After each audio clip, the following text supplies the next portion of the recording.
You got the raise. Maybe it came after years of working for it. A promotion, a job switch, a performance review that finally went your way. And for a moment, maybe just a moment, it felt like things were about to change. You did the math in your head. An extra $800 a month, maybe $1,500. You thought about what that could mean, the debt you could chip away at, the savings you could finally start building, the feeling of being ahead instead of constantly catching up. And then, 12 months passed, and the raise is just gone. Not spent on anything dramatic, not wasted on anything you could point to and feel guilty about, just quietly absorbed into the background of your life, into a new normal you barely noticed forming.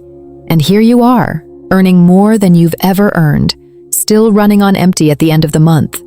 If that sounds familiar, I want you to understand something before we go any further. This is not a personal failure.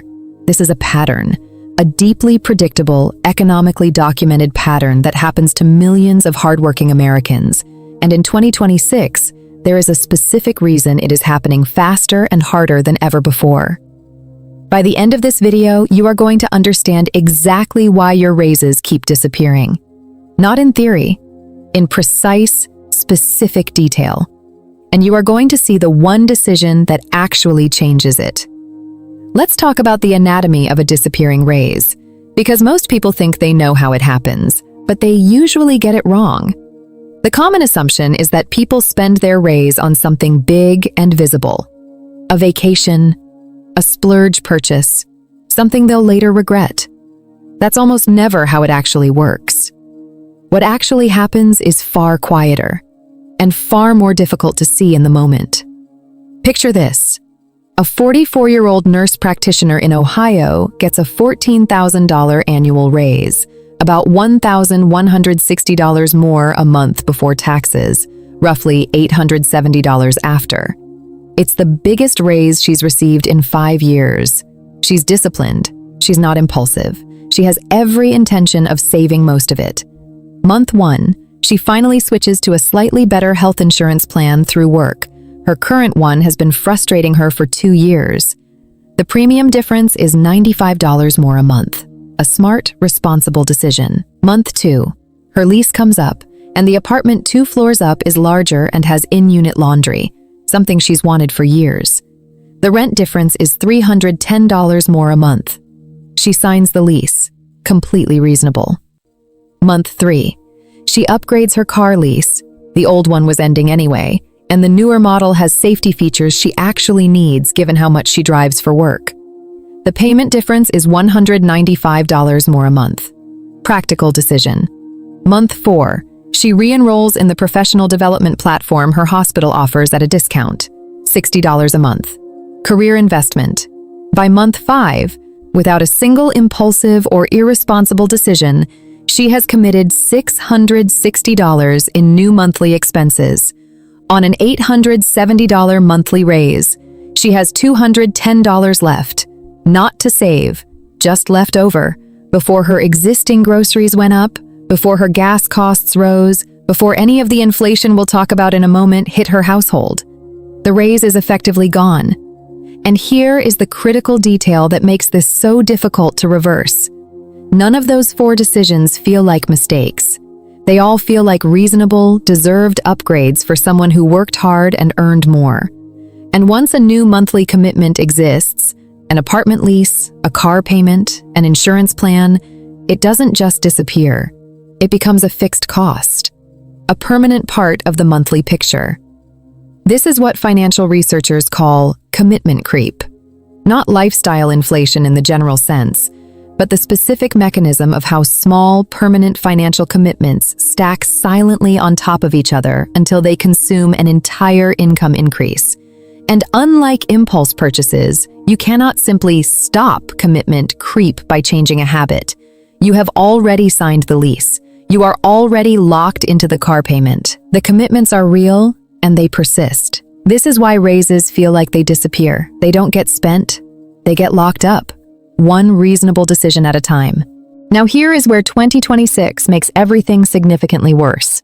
The United States inflation rate reached 4.2% in May 2026, the highest level since April 2023.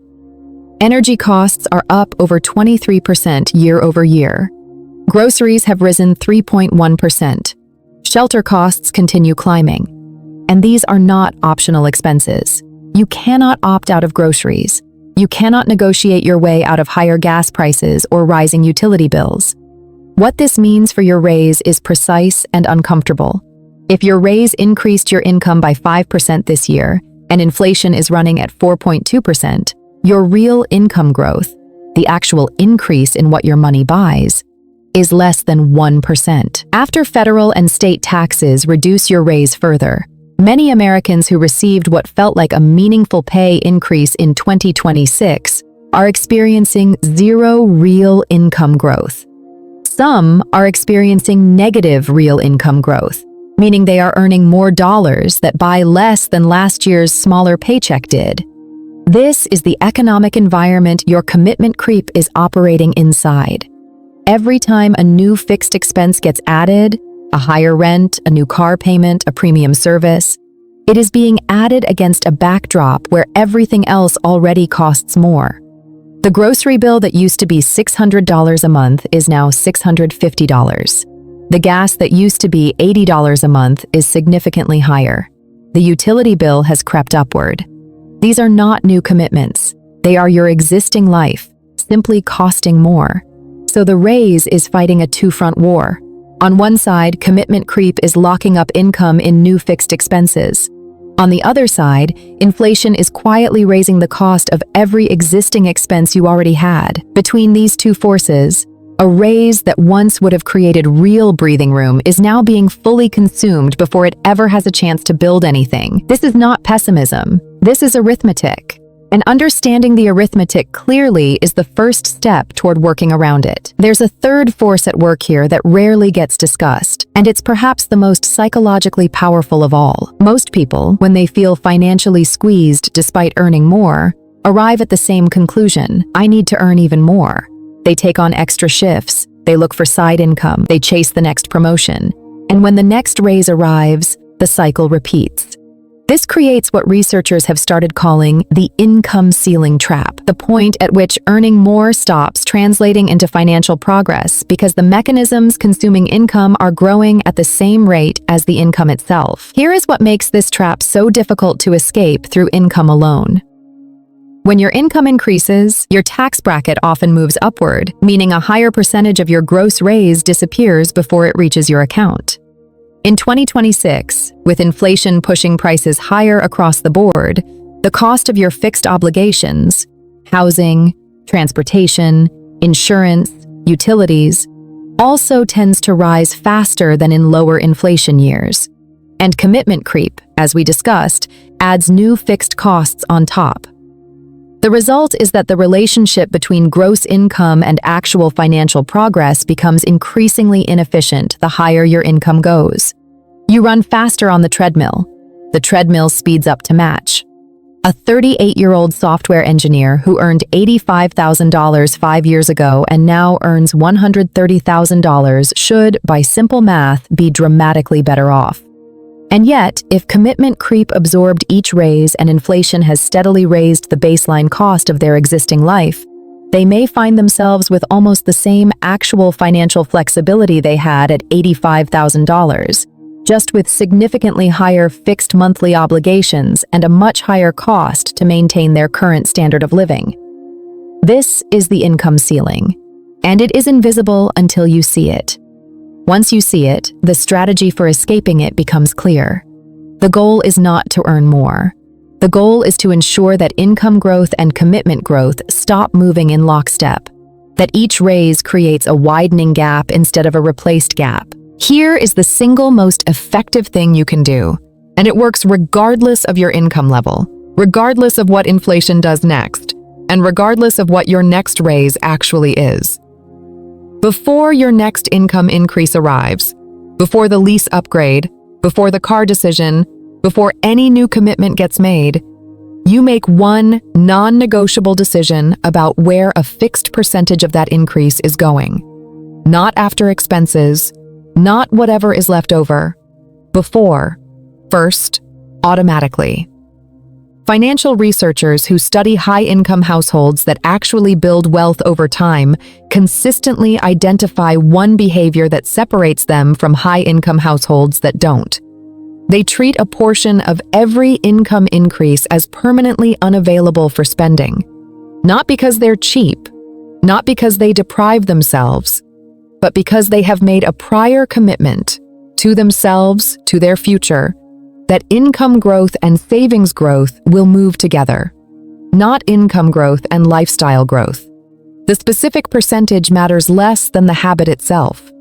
Some households commit to redirecting 50% of every raise. Some start at 25% and increase over time.